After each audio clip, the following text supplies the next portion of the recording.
As we wrap up our broadcast week, each and every week, our friends at Local Waste give us an opportunity to blow off a little steam. It's a cathartic exercise we call Trash Talk. I know you won't be surprised to hear that we have a ton of emails to get to today.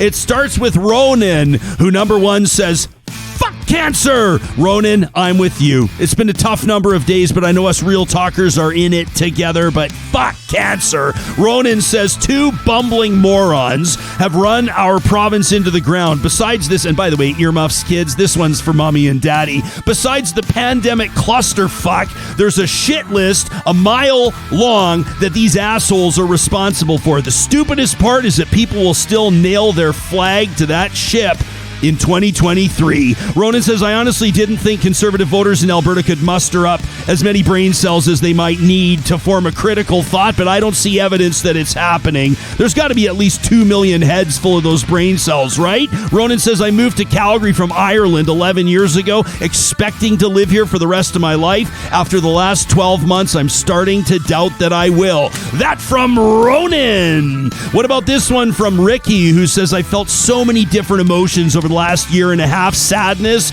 joy. They welcomed their first child to the planet in October. Congratulations, Ricky. Frustration, anger, and fear. All this to say, I'm done. I'm done with the way the pandemic's been handled here. It's nothing but a disgrace. I'm done with the government bungling its response at every turn, causing unneeded stress, loss of life, and quality of life. It's not been expressed by government experts that this amount of loss was avoidable. Why not? He says, what I'm calling for is the resignation of the Premier and the Chief Medical Officer of Health and schools to be supported in the fight against COVID. I sincerely hope this does not fall on deaf ears and that my points are considered and maybe read on Trash Talk. Ricky, thanks for chiming in. This one from Tanya, who says an 18-year-old died this week from COVID. Completely preventable and utterly unforgivable. Second, we got these turds out of Edson with a COVID party to achieve herd immunity.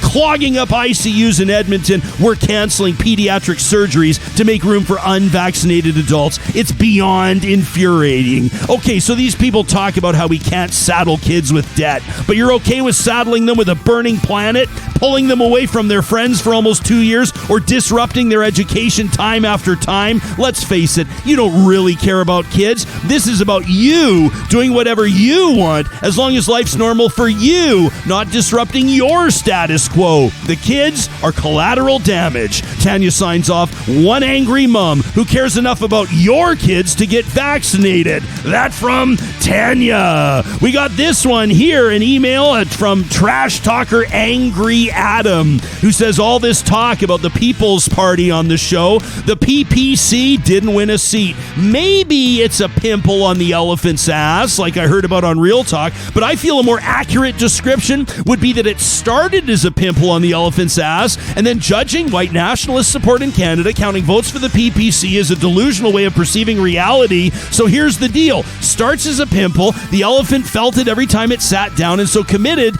to standing for a significant amount of time. When the pimple directs behavior of the elephant, the pimple's gotta go. Now there is a simple solution.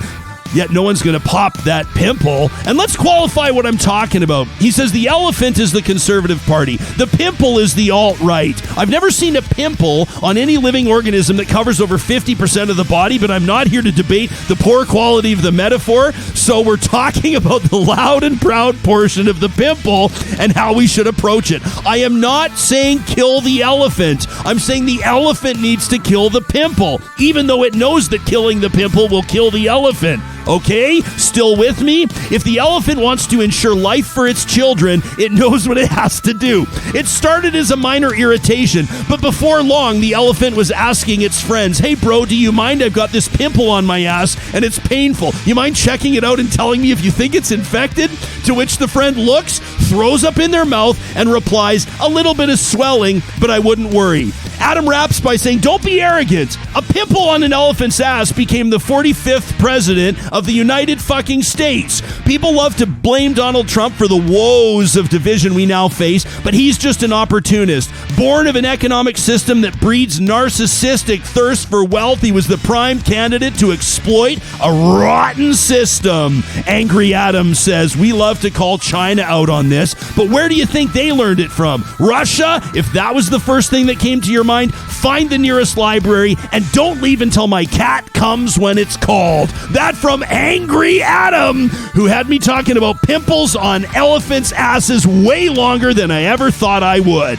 Trash talk submissions are sent to talk@ryanjesperson.com. We always want to hear from you. Make sure you label it clearly in the subject line. Coming up next week, Tuesday, our first show of the week, Positive Reflections. Talk about a digital currency for Canada. We'll talk to the founder of Orange Shirt Day, Phyllis Webstad, and we are dedicating next Thursday's show, September 30th, to a meaningful discussion on reconciliation in Canada. I'm already looking forward to it. Real Talkers, thanks for showing up every day in more ways than one. We love you guys. We'll talk to you soon. Catch you on the flip side.